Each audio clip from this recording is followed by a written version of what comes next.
안녕하십니까. 거짓과 진실의 우종창 기자입니다. 오늘 이 시간에는 박근혜 대통령에 대한 재판이 어떻게 진행되고 있는지 그 부분을 먼저 말씀드리고, 그 다음에 JTBC가 보도한 이 태블릿 PC, 이 소위 조작의 요물 태블릿 PC가 최순실 것이 아니라는 결정적인 증거가 발견되었다는 점에 대해서 제가 설명을 드리겠습니다. 물론 JTBC가 이 태블릿 PC를 어떻게 입수를 하고 어떻게 조작했는지 그 과정까지 아주 소상히 밝히면 시청자 여러분들 진짜 기분 좋으실 거예요. 근데 그 부분은 제가 아직도 취재 중에 있습니다. 아직도 제가 그 부분까지는 다 확인을 못했기 때문에 말씀을 못 드리고, 태블릿 PC가 최순실 게 아니다, 그 부분은 증거를 갖고 제가 말씀을 드리도록 하겠습니다. 먼저 대통령 재판입니다. 지난 6월 8일 금요일 날 오전 10시에 서울고등법원 403호 법정에서 박근혜 대통령 재판의 2차 공판 준비 기일이 잡혔습니다. 그러니까 아직 재판이 정식으로 시작된 게 아니고 재판을 앞두고 어떻게 할 것이냐, 재판을 그 공판 준비 기일이었습니다. 근데 이날 또 그 서울고등법원 제4형사부 김문석 부장판사는 재판이 딱 시작되자마자 박근혜 대통령이 불참했다, 그래서 재판 기일을 연기하겠다, 6월 20일 금요일 오전 10시로 연기를 했습니다. 그 재판이 거의 한 5분 만에 끝난 그런 셈입니다. 6월 8일 금요일 재판에 제가 들어가려고 했는데, 제 일선상 사정으로 제가 가지는 못하고, 제가 그 태극기 애국시민 한 분을 제 대신 법정에 가서 재판 분위기, 특히 이런 부분들을 중점적으로 살펴봐 달라고 제가 부탁을 드렸는데, 그분 말씀이 가보니까 국선 변호인 3명, 그리고 검사 3명, 그리고 기자 한 5, 6명 정도, 방청객도 한 10명 내 안팎, 그 정도밖에 없더라. 법정도 한산하고. 그리고 재판 분위기를 보니까 재판장께서 재판을 빨리 하시겠다는 그런 게 아니고 천천히 서두르지 않는다는 느낌을 받았다, 그렇게 저한테 알려왔습니다. 그게 그분께서 정확하게 재판 분위기를 보신 거예요.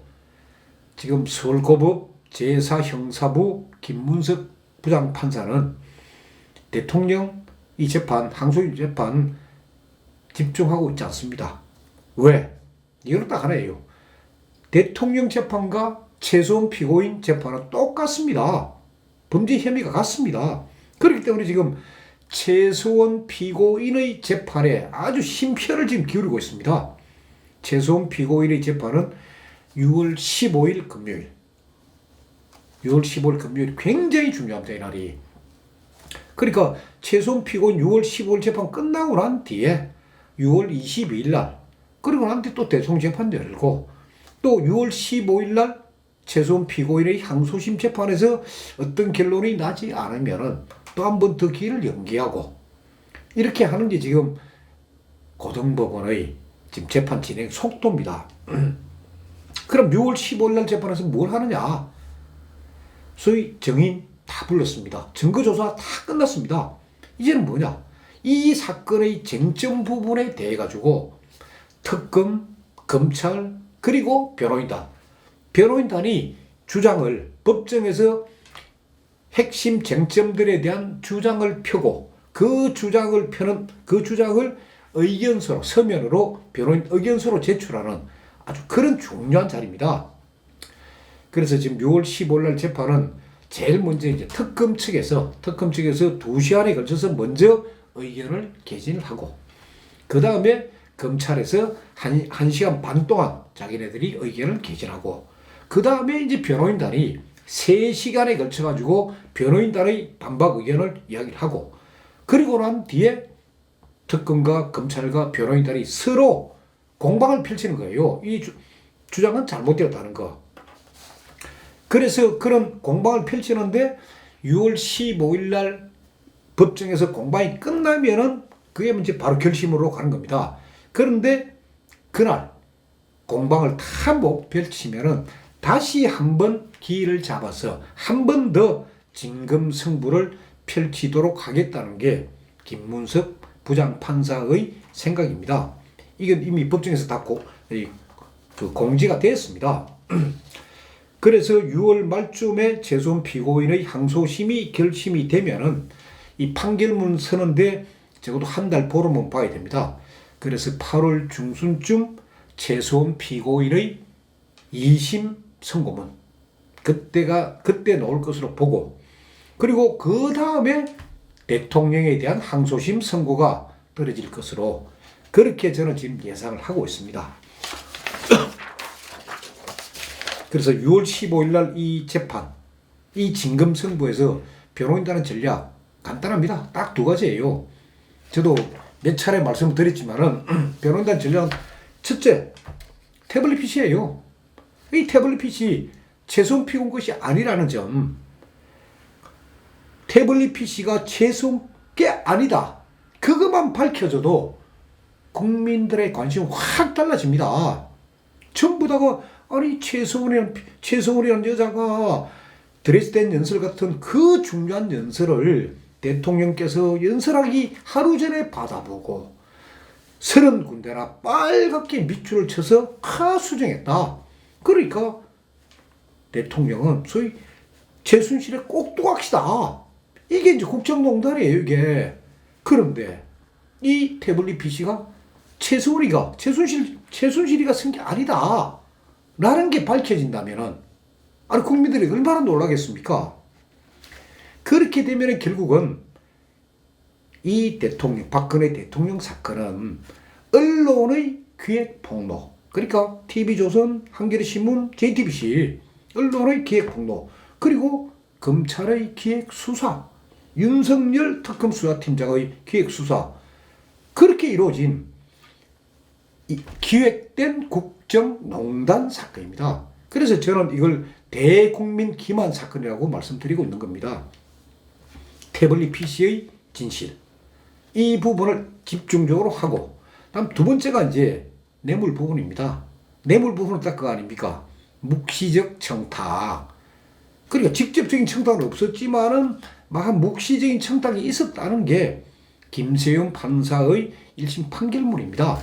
그리고 이 뇌물 부분도 자, 미르나 K스포츠 재단의 출연금, 그건 뇌물 아니다. 그거는 1심에서 김세용 판사도 그건 뇌물 아니라고 했고, 그 다음에 동계스포츠 영재센터에 삼성에서 출연한 돈, 그 기금, 그것도 제3자 뇌물수수죄가 아니다 라고 그 부분은 아주 확실히 이야기되어 있습니다. 자, 남은 거는 뭐냐, 뇌물에서. 롯데 75억 뇌물, SK 89억 뇌물, 그리고 삼성 승마 뇌물입니다. 요 세 가지가 지금 남아 있습니다. 그런데 이제 롯데 75억 뇌물하고 SK 89억 뇌물 요 부분은 최광휴 변호사 그리고 권영강 변호사가 만발의 준비를 하고 있습니다. 저도 지금 그 의견서 한번 읽어봤습니다. 읽어보니까 이거 확실하게 딱 증거에 입각해서 롯데 75억하고 SK 89억 이 뇌물은 최소한 피고인하고도 관계없고 박근혜 대통령하고도 전혀 무관하다는 거. 결국 그게 뭐 면세점 특혜를 주기 위해서 돈 받았다 이런 거 전혀 아닙니다. 그리고 최강유 변호사는 판사 출신입니다. 아주 의견서를 쓰는 보니까 아주 논리적으로 아주 탄탄하게 지금 잘 되어 있습니다. 자, 삼성 승마 그 뇌물 부분은 이경재 변호사께서 직접 책임지고 다 하고 계십니다. 제가 엊그제 토요일도 한번 가보니까 참 주말도 없이 사무실에 나와가지고 이 의견서를 쓰고 계시는 거예요. 묵시적 청탁은 이게 잘못된 논리다. 그걸 배척하는 그 의견서를 쓰고 계시던데 이미 A4 용지로 한 80장 정도는 쓰셨고 지금 이제 마무리 작업 중이라고. 그러니까 지금 6월 15일 날 특검과 검찰에 대항하는 그 진검승부, 그게 지금 변호인단은 지금 최선을 다하고 있습니다. 지금. 그래서 태블릿 PC가 최소한 최소한 피고인이 사용하지 않았다는 게 드러나고, 그리고 뇌물, 롯데 75억, SK 89억, 삼성 승마 뇌물, 이게 무너져 버리면, 묵시적 청탁 이 부분이 무너져 버리면 최소한 피고인의 2심 형량은 징역 1심에서 20년을 선고받았지만은 징역 20년에서 확 줄어들 수 있습니다. 절반 이하로.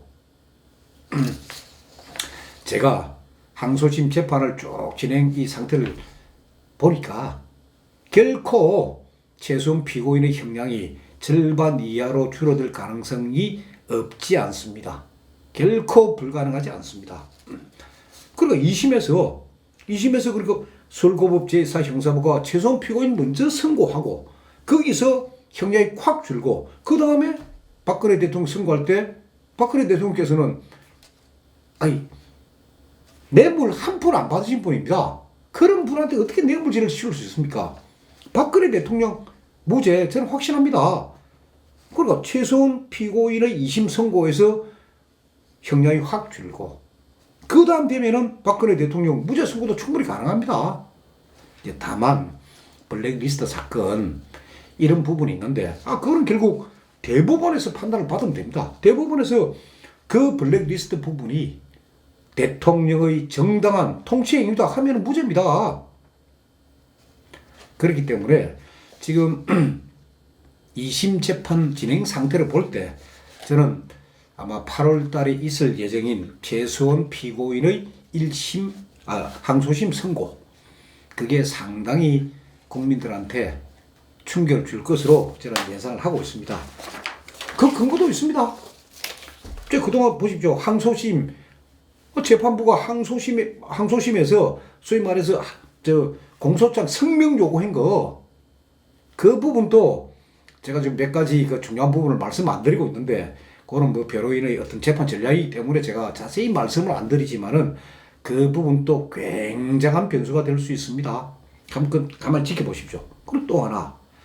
자, 김세윤 판사의 1심 재판 때 아마 그 태극기 애국 국민들이 상당히 많은 수가 법정에서 직접 그 재판을 봤습니다. 근데 그 재판 보면 배석 판사 중에 한 판사는 가면 한번 존다는 거 아닙니까? 하루 종일. 그러니까 1심 재판부의 판사들은, 배석 판사들은 경력 10년 이하입니다. 경력도 낮고, 그러다 보니까 뭐 저런 수도 있고 하는데, 항소심 재판부의 배석 판사, 이분들은 그런 분들이 아니에요. 자, 항소심 재판부의 부장판사, 김문석 부장판사의 경우는 이미 법원장도 지내신 분이고, 그리고 판사 경력 25년 이상 되시는 베테랑입니다. 자, 그 옆에 앉아있는 2명의 배석 판사, 이분들은 판사 경력이 10년에서 지금 12년 그 차입니다. 우리가 한 조직에서 한 10년 정도 일하면은 우리가 쓰는 표현이 있지 않습니까? 물이 올라가 일을 열심히 잘할 때다. 그런 표현을 쓰지 않습니까? 이 배석 판사 2분, 제가 재판 진행 상태 보면은 엄청나게 예리하게 피고인이 말하는 거, 제스처 하나, 이거 아주 예리하게 보고 있습니다. 배석 판사들이 결국 판결문 씁니다. 재판장도 쓰시지만은. 자, 이 배석 판사들은 지금 한창 재판도 재밌고 사건, 이거 판결하는 거, 이거 아주 재미있을 이런 시점이에요. 그리고 고등법원 배석 판사를 지나고 나면은 이제 대법원의 재판 연구관으로 갑니다. 가서 한 2년 정도 근무하고 난 뒤에 지방법원의 부장판사로, 그럼 자기가 직접 이제 부장판사가 돼서 재판을 지휘하게 됩니다. 그러다 보니까 더욱더 열심히 지금 재판을 아주 꼼꼼하게 잘 살피고 있습니다. 자, 여기 이제 재판 진행 상황이고, 자, 이제는 태블릿 PC가 최순실 게 아니라는 그 증거들을 제가 좀 설명해 드리겠습니다.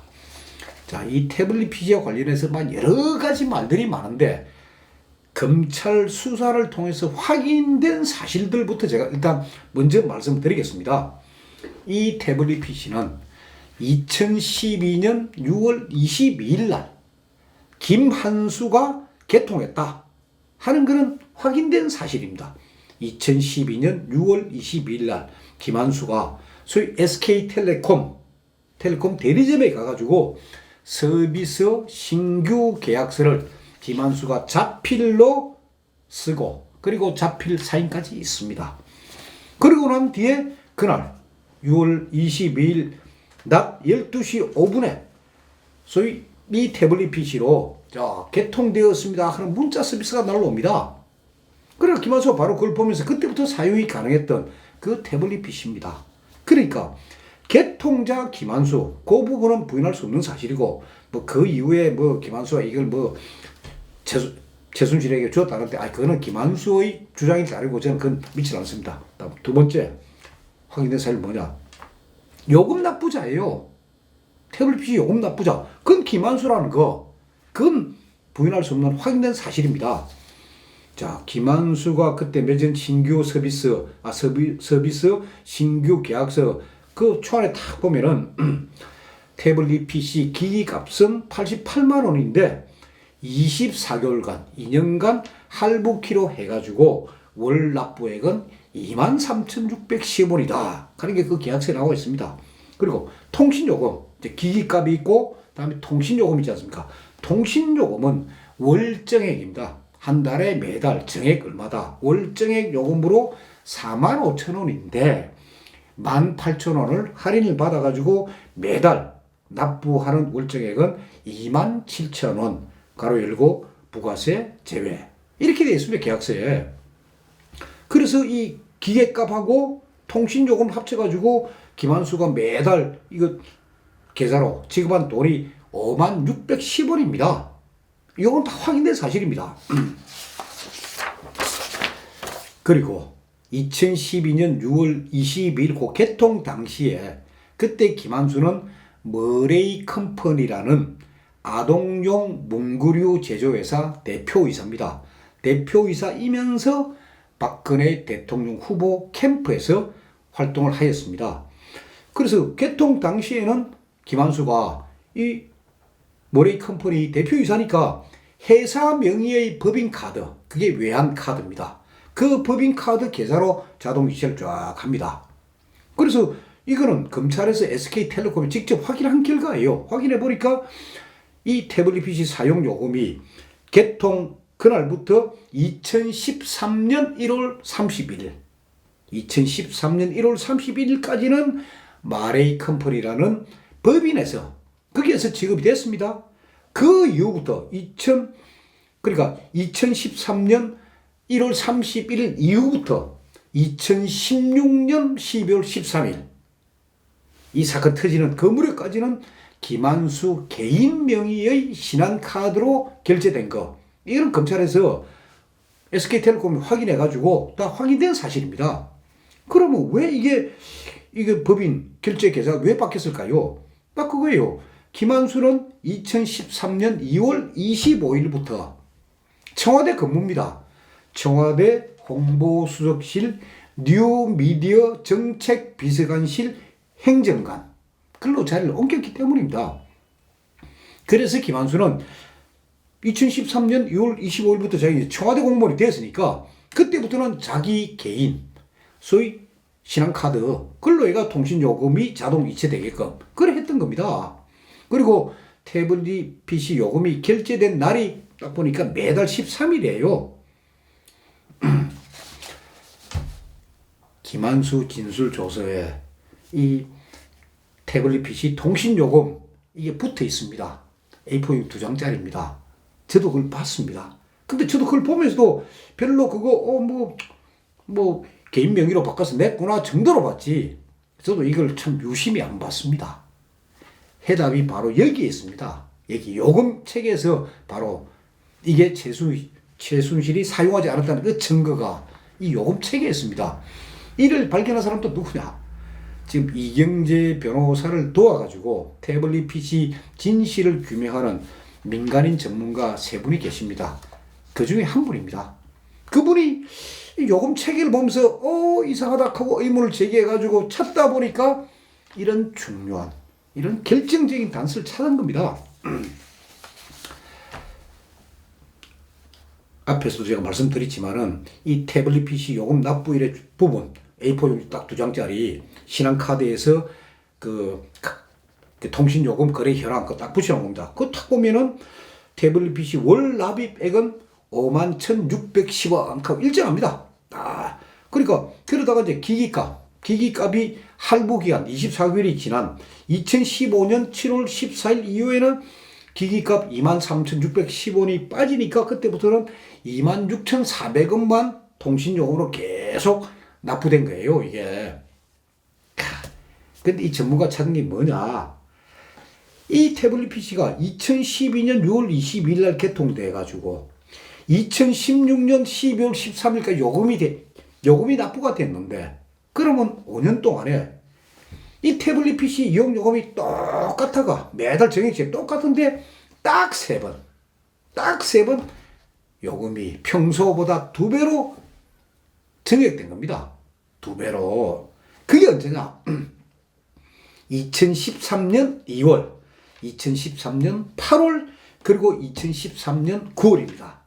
이 세 번 결제일, 13일 결제일에 평소에 51,000원인데, 아니, 2013년 2월 달에는 92,030원. 그리고 2013년 8월 달에는 81,310원. 그리고 2013년 9월 달에는 101,110원입니다. 아까 제가 말씀드렸죠. 월정에 딱 정해진 금액이 51,000원인데, 이 세 번만 이렇게 띄운 거예요. 왜 띄었을까요? 그걸 이 전문가가 그 이유를 찾아낸 겁니다. 그 단서를 준 사람이 검찰입니다. 검찰이 이 태블릿 PC가 최소한 것이다 하고 주장하는 근거 중에 하나가 독일 로밍콜이에요. 이 태블릿 PC에 독일 로밍콜이 있고 그게 영사콜이 있다. 그래서 이게, 그리고 그 시점에 최소한 피고인이 독일에 간 흔적이 있으니까 그래서 이건 최소한 거다 했는데, 이 전문가는 요금 체계하고 로밍하고 이 두 개를 비교를 한 겁니다. 왜? 태블릿 PC 요금이 정액되는 거 저도 이제 통신사 통해서 확인을 했습니다. 딱 해보니까 딱 하나예요. 로밍입니다. 그냥 국내에서 사용하면은 그냥 똑같이 51,000원 계속 나가는 거예요. 그리고 2012년 고무렵에는 그 데이터 양 초과하면 얼마다 하는 그런 규정도 없었어요, 보니까. 그리고 또 작년 7월부터는 태블릿 PC 데이터량 초과하면 얼마다 하는 규정이 있는 대신에 데이터량을 초과하게 되면은 이게 더 이상 수실이 안 되게끔 그렇게 제도적으로 막아놨습니다. 데이터량 부분은. 그렇기 때문에 태블릿 PC 요금이 갑자기 2배가 됐다? 그거는 로밍 요금이다. 결국 그 얘기는 뭐냐? 태블릿 PC 사용자가 이 태블릿 PC를 들고 해외에 나갔다. 그 이야기예요. 자, 요금 청구된 시점이 2013년 2월 13일, 8월 13일, 9월 13일입니다. 그럼 요금이라는 건 뭐예요? 한 달 전 사용가 아닙니까? 그러면은 2월달, 8월달, 9월달에 요금이 청구됐다는 거는 1월달, 7월달, 8월달에 이 태블릿 PC 사용자가 해외에 나갔다는 거. 그 이야기입니다. 그동안에 제가 몇 차례 말씀드렸지만은 최소한 피고인의 그 출입국 기록, 거기에 보면은 최소한 피고인은 2013년 경우에 딱 4번 해외 나갔습니다. 해외 출국한 게 있습니다. 근데 그게 2013년 2월 7일에서 2월 12일, 2013년 5월 4일에서 5월 12일, 7월 28일에서 8월 7일, 11월 19일에서 11월 25일까지입니다. 자, 그러면 7월달하고 8월달 부분은 어쨌거나 로밍 부분이 있으니까 제가 여기까지 양보를 하겠습니다. 빼고, 그러면은 최소한 피고인은 2013년 2월 7일에서 2월 12일 그때 해외 나갔는데, 아니 태블릿 PC 사용자는 1월 달에 간 거예요. 1월 달에. 그게 무슨 이야기입니까? 최소한 피고인이 아닌 제3의 인물이 이 태블릿 PC를 가지고 2013년 1월 달에 해외로 나갔다는 거. 그렇기 때문에 로밍 요금으로 92,030원이 부과가 된 겁니다. 이걸 찾아낸 거예요, 전문가가. 자, 알리바이라는 게 뭡니까? 그때 현장에 없었다는 거 아닙니까? 태블릿 PC 로밍 요금 추가로 청구된 그 시점에 최소원픽은 한국에서 씁니다. 그래서 검찰과 이 특검에서 이거 최소원 피고인의 독일 방문 시점, 그러니까 최소원 피고인이 2013년 7월 28일부터 8월 27일 그 사이에 독일로 갔다. 독일로 갔고 그 시점에 이 소위 독일 로밍콜이 있고 영사콜이 있기 때문에 그래서 이거는 최소한 거라 하는 그건데, 제가 볼 때는 이 태블릿 PC 사용자도 그 비슷한 시기에 독일로 이 태블릿 PC를 들고 간 거예요. 최소한 피고인이 아닙니다. 들고 간 겁니다. 그러니까 검찰 같은 건 그냥 최소한 피고인 4번 갔는데 독일에 그 4번 갔을 때 영사권 하나밖에 없는 거예요. 나머지 3개는 어떻게 된 거예요? 나머지. 그리고 이 태블릿 PC를 사용한 사람은 2013년에 이미 3번이나 갔어요. 해외에 3번이나 갔고 다 로밍 요금이 정액이 되어서 다 나온 건데, 그때 2013년 1월 달에는 최소한 피고는 한국에 있었단 말입니다. 전혀 관계없는 거예요. 검찰은 아마 그렇게 주장할 겁니다.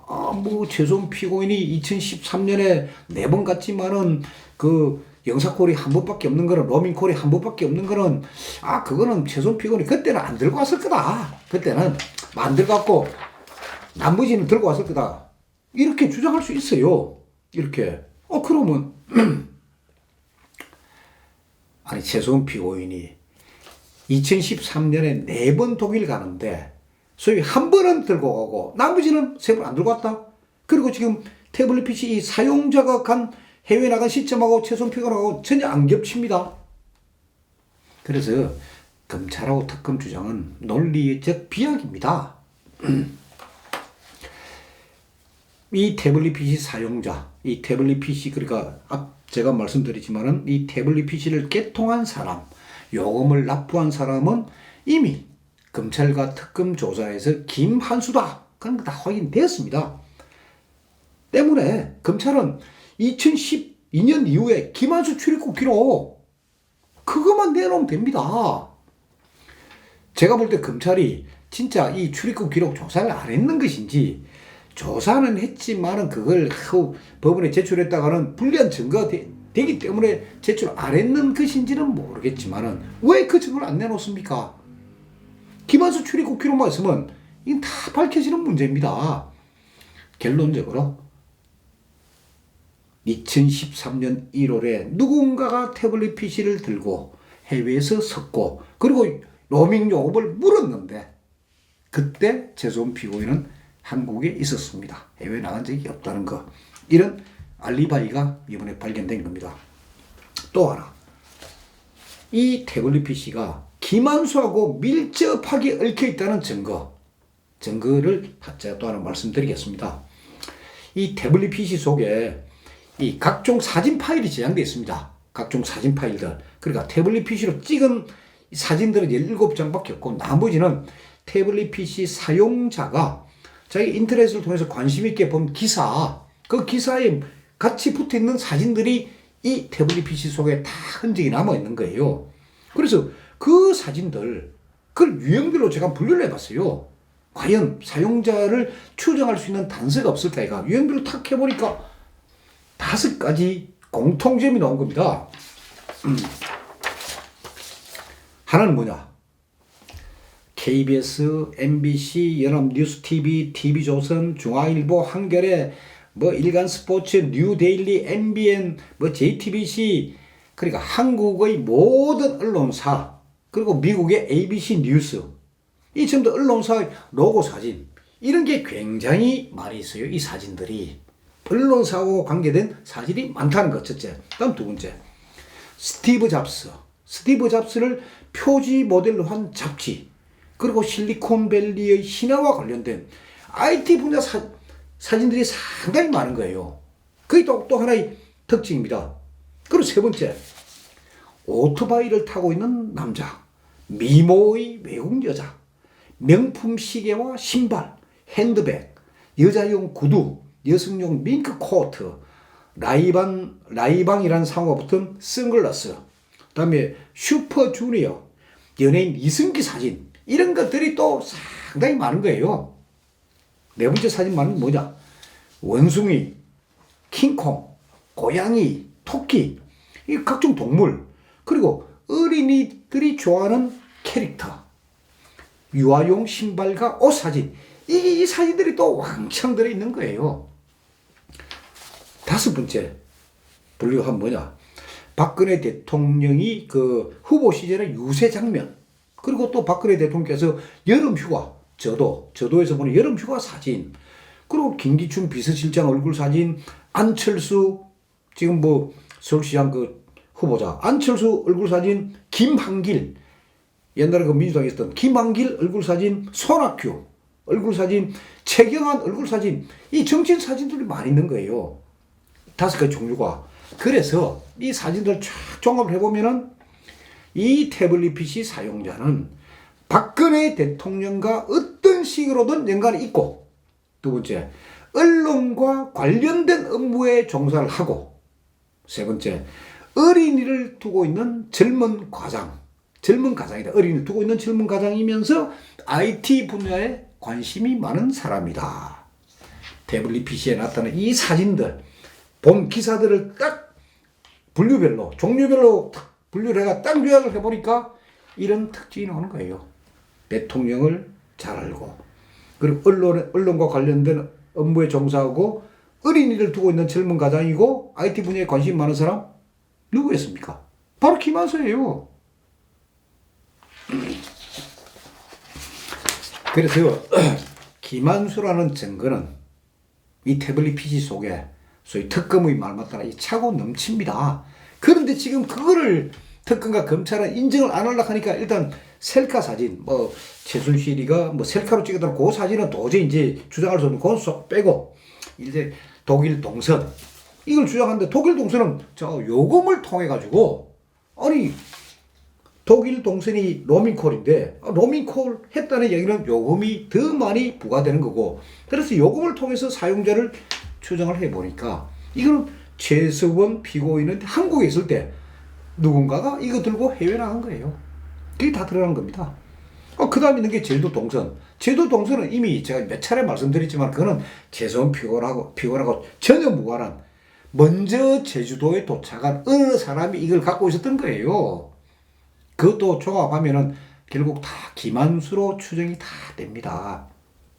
자, 오늘 제가 말씀드린 내용은 결론적으로 하면, 지금 항소심 재판은 1심하고는 상당히 지금 다른 방향으로 진행이 되고 있습니다.